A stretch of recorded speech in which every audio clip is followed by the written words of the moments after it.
So this was, our past work has focused on the cardiac amyloid plaque proteome. In this approach, we took the entire biopsy and performed data-independent acquisition proteomics.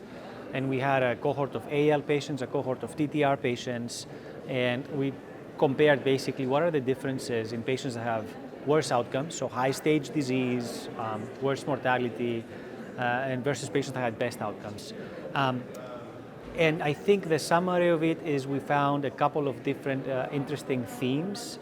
Quite uniformly in both AL and ATTR, you could find that patients that had more advanced disease had higher expression of pathways associated with extracellular matrix remodeling and fibrosis, which has been well described in heart failure and actually has been well described in kidney amyloid too. So it might be a uniform mechanism, fibrosis perhaps, of end-stage organ damage in this disease.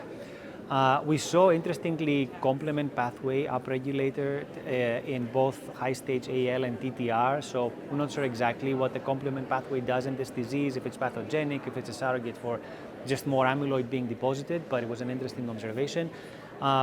And also a few interesting metabolic pathways in patients that had better outcomes, so they seem to be more well adjusted from a metabolic standpoint. It's a lot to discuss during this and even during the 10-minute presentation, but hopefully in the paper we'll elaborate more.